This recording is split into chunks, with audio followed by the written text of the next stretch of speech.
আসসালামু আলাইকুম বন্ধুরা। ভারতের পশ্চিমবঙ্গের একটি ক্লাস 3-তে পড়া ছেলে, যাকে শিক্ষকে জিজ্ঞাসা করেছিল তুমি বড় হলে কি হতে চাও। অন্যান্য ছাত্রছাত্রীরা বলেছিল আমি প্রফেসর হতে চাই, আমি ইঞ্জিনিয়ার হতে চাই, আমি ডাক্তার হতে চাই।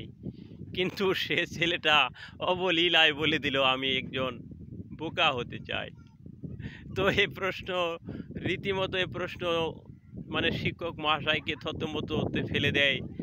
শিক্ষক মহাশয় আবার ছাত্রটাকে জিজ্ঞাসা করে, আচ্ছা বড় হলে যদি তুমি মানে বোকা হয়ে যাও, মানে মানুষ তো চালাক চতুর হইতে চায়, তুমি যদি বোকা হয়ে যাও তাহলে মানুষ তো তোমাকে ঠগাবে।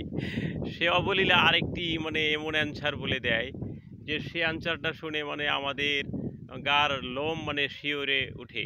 হ্যাঁ, সে বলে কি যে আমি বোকা হলে মানুষ আমাকে ঠকাক, কিন্তু আমি তো মানুষকে ঠকাবো না। দেখুন কত সুন্দর একটি কথা একটি মানে ক্লাস 3-তে পড়া ছেলে বলে দিতে পারলো। সে বুঝতে পারছে কি এই ছোট্ট বয়সে বুঝতে পারছে যে মানুষ শুধু মানুষকে ঠগায়।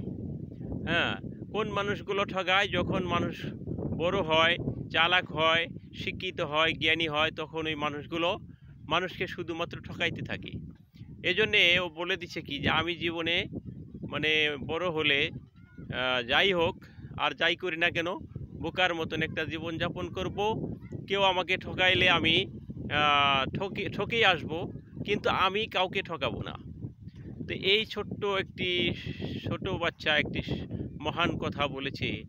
আমরা এই ছোট্ট শিশুটাকে অনুসরণ করে আসুন আমরাও সবাই মানে বোকার মতন হয়ে যাই। আমরা কাউকে ঠকাবো না, কিন্তু আমাদেরকে ঠকাক তাতে কোনো অসুবিধা নাই। না কি বলেন আপনারা? আজকে এই পর্যন্তই।